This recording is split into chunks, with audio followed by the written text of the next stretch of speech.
Hello, and welcome to this session, Ableton session breakdown for the Bananamelia track Lawnmower Heaven from Bananamelia. I am Amelia herself, Amelia Berry, music maker, and this is the ambient track on the album.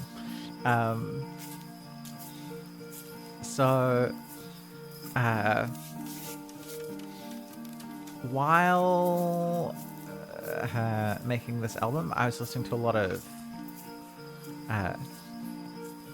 Ernest Hood, and also I think probably even more in this track you can hear like Virginia Astley. This track is almost like a Virginia Astley song with like a Ernest Hood synth lead over the top of it. But I think I don't know, I've always really been fascinated with that, like the branch of ambient music that is not big atmospheric like pads and kind of indiscernible whooshing sounds. The kind that is kind of like nice, repetitive, pleasant, kind of pastoral, like hypnotic vibes. That's the vision for this track. So here it is. So what have we got here? Well, down here we've got a field recording that I made. It's used a very little bit in gap selection, the previous track, when everything stops kind of right after the first run through of like the riff. Except on gap selection it's not like filtered really. On this you can see this is maybe the world's most dramatic high pass. 4K high pass, so you could only hear like rustling and crickets. What is it without that? It's the motorway. It's the Auckland motorway. But now you could be on some like some farm somewhere. This sound, it's gonna fade in it. There you go. This sound is the Roland RS-09, which is kind of like a very cheapo string machine. It does strings and it does organs, and they both sound a bit janky, and you have to be very specific about how you use them or it sounds terrible. It's like, I think I talked in another track about how some instruments want to do things, want to play in a certain way. Well, it's like the RS-09, if you do not do the very specific things it wants to do, it sounds so bad. And I got it during the making of this record. So it appears like from here on, it appears in this track, and I think the very last track on the album, because I made the album in order, so it arrived and then it got to appear on some songs. But it's very good for this specifically.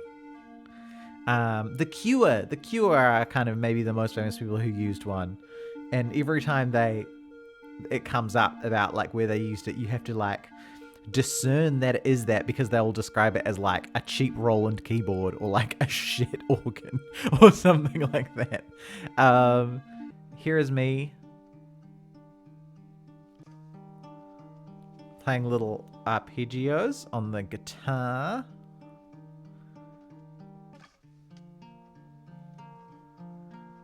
So left and right are doubles,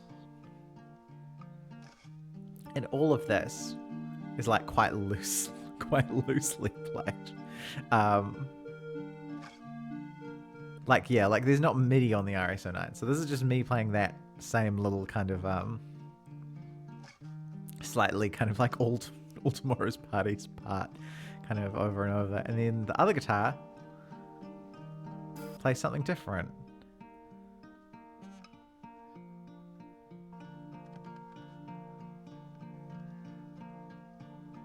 So together it sounds like a kind of a more traditional like dum bapa kind of waltz pattern, but they're actually just playing different 3-note arpeggios. I didn't plan that well. It just kind of turned out quite nice. I just had kind of wanted it to be an arpeggio, and then I tried a different arpeggio on the top, and I was like, oh, that's good. And then so underneath is not underneath, over the top. It's the lead. Is this square lead?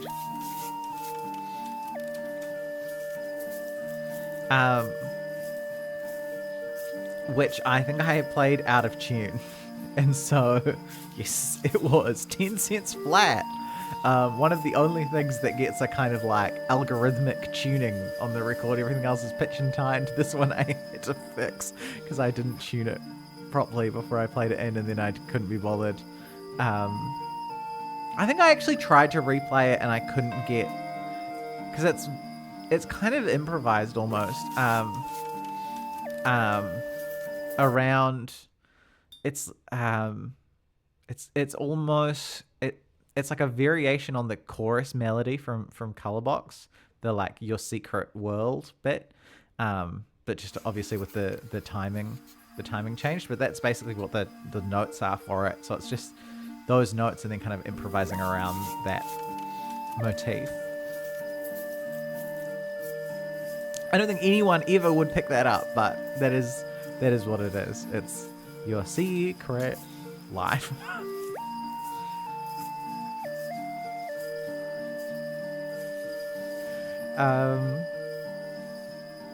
Yeah. I mean, what is the processing on these? This just has an EQ. It's all going through a reverb bus. This has a lot. Oh, it's not actually that much. It's got leveling tool. We love you, leveling tool. Head crusher. We love you, head crusher. Basically, almost every plugin used on this record is free, apart from I think head crusher was like $10 or $15. RX 950, which was on another track, was like $10 or $15.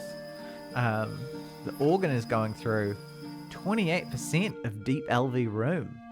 What does it sound like by itself?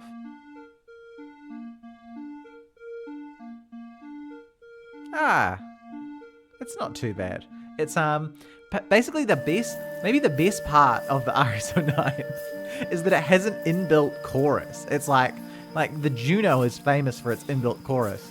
Well, Roland did put that in like all of their shit for a while. They're like, it's gotta have an inbuilt chorus, with 2 modes, and no knobs. It's just 2 modes, and so the RS09 has that, and you can hear it. That it's a very, I'll turn off the reverb again. It's a very like wide sound because it has this really nice stereo chorus. And you can run external things through it. So there's some stuff in Lemon Magnolia that is not played on the RS09 but is run through the RS09 chorus. Why don't you just use a chorus pedal, Amelia? Oh, shut up. Let me do what I want. All right. So now we come to the piano.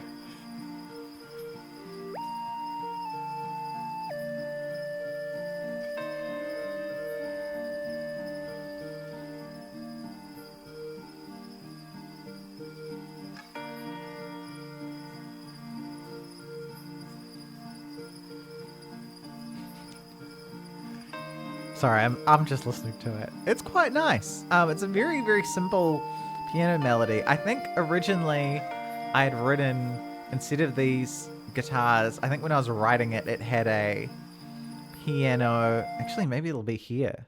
What is this?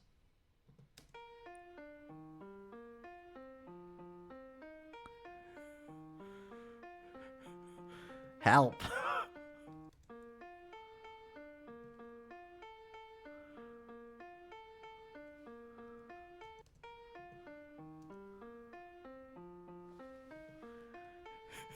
Okay. So it looks like originally to write the other parts, I had a piano playing a little kind of like strange arpeggio. You can see I've done a little bit of editing of the synth line. It's not just straight up my improvisation. I think this originally was earlier, and I just wanted to leave a little bit more space.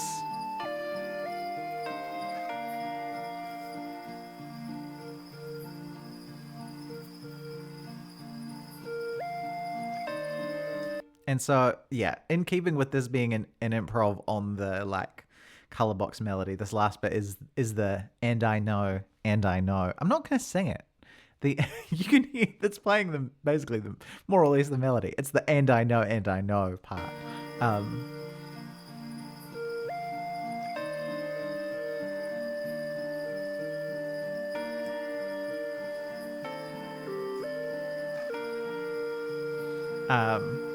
Altered, but essentially the same.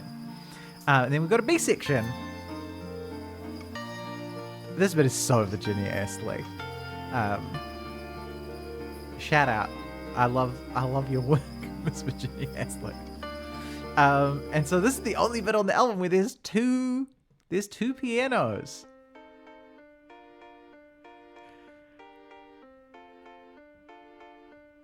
It's mixed low because it sounds not very natural and pastoral, which everything else does. It sounds very like janky MIDI, but it basically, in context, it kind of is just faddening out what the guitars are playing. So you don't feel how like metronomic and goofy it is.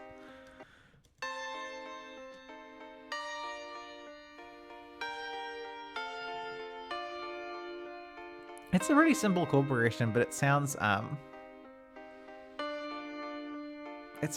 nice with the melody. The melody's quite dramatic.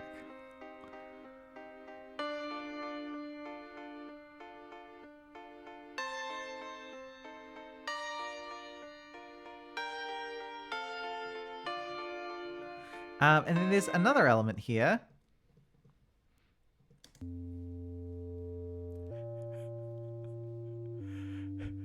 This like synth bassoon, which again sounds a little bit janky on its own. But in context, you don't actually hear it as a kind of a standalone part. It just thickens out the kind of the gestalt, the kind of general vibe of what's going on. And without it, it's a lot less dramatic.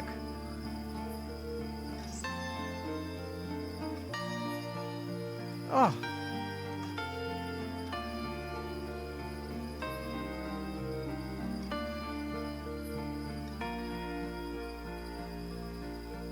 Yeah, and that bit is like song structured. And then it just goes back into this kind of like loop.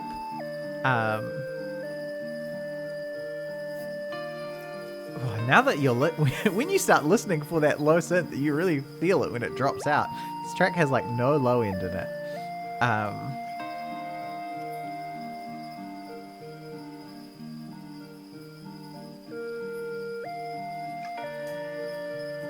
And the end, I mean, is more or less like a kind of we get more of those little sections.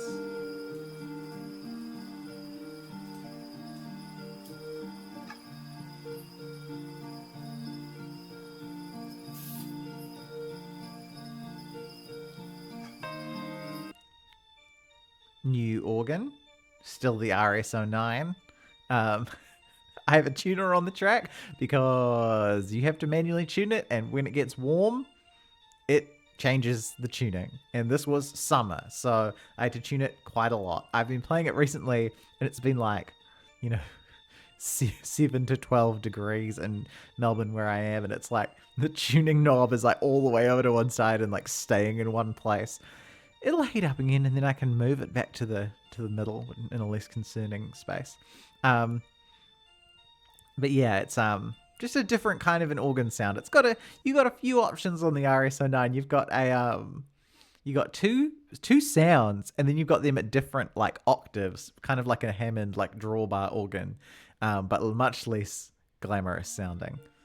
And they're just kind of like complementary arpeggios.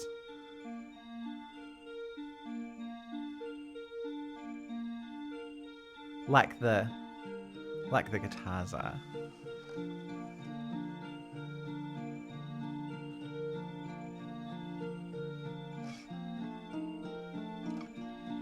Oh, hold up. We've got the B section again.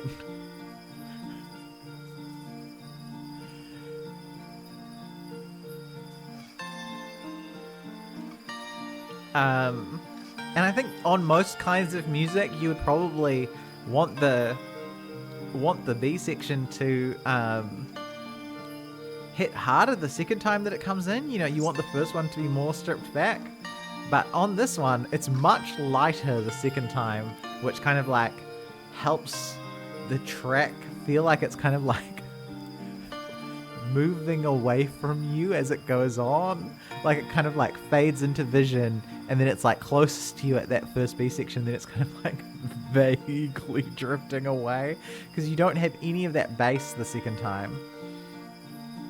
But we have doubled the piano with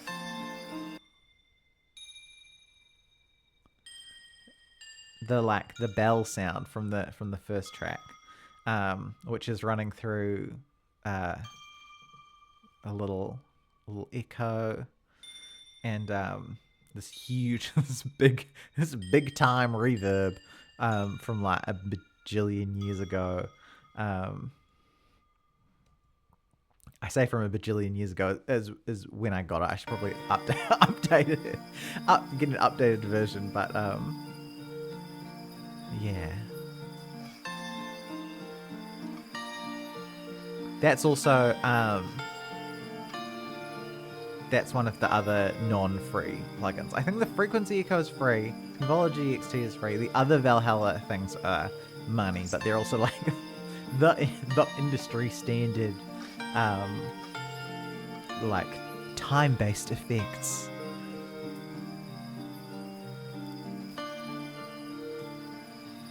All right. Yeah, we don't have the second piano the second time either. Sorry, I feel like there should be more to talk about, but this track has it's got 12 tracks in it, and most of them are like largely unprocessed. So yeah, everything is fading out. All right, should we find out what this is? That could be exciting.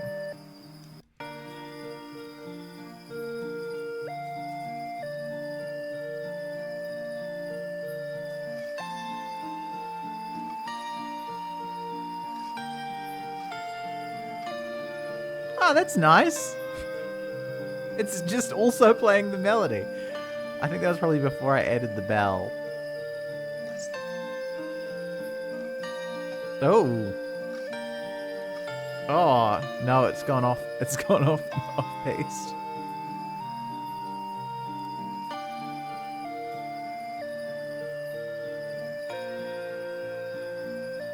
That must have been interesting. That must have been for an earlier version of how that section went. Anyway, let's go back to the fade out. Let's listen as everything fades out. Fading out. Everything apart from the piano and the field recording. As we move into Lemon Magnolia. That's it. Okay, sorry. I'm back with an addendum. I didn't explain where the song title comes from, even though that's one of the things that I do in these videos. So here I am to explain the peculiar story of where this song title comes from. So in my old band, Polyester, shout out to Kiria, Grelge, Tane, and Sylvia. Love you guys. We would occasionally pretend we were like a synth pop band, and occasionally we would pretend to be cool guys in a slacker rock band, like parquet courts, pavement style. And when we did that, it was we would call ourselves Lawnmower Heaven. So this is basically like a thing that we would like jam out at band practice or whatever when people were like bored, or when you wanted to do something else, or when someone had to go to the shops and so everyone else was just there. You would do Lawnmower Heaven. So we would basically play like a slacker rock song, and someone would say Lawnmower Heaven, and the band would be called Lawnmower Heaven. Basically because like Lawnmower Heaven seems like a song by a slacker rock guitar band. And I think before that, the reason why I think the inspo for Lawnmower Heaven very possibly is like the Chill's Rolling Moon lyric about dreaming of summer lawns far away. Because I feel like Lawnmower Heaven was a phrase that had been floating around before that within the band. Maybe it was going to be a lyric or something. I don't know. I can't remember. So basically there's this like this kind of like peculiar walk towards Lawnmower Heaven as a phrase. And then obviously, by the time I'm making this album, Polyester the band doesn't exist anymore. The real band. And so Lawnmower Heaven, the fake band, really doesn't exist. But I love the phrase Lawnmower Heaven. And because this song has like a long field recording of me standing on my back lawn at night. Well, that feels Lawnmower Heaven to me. So yeah, Lawnmower Heaven definitely could be a slacker rock song, but also does feel like a kind of like slightly janky pastoral ambient song.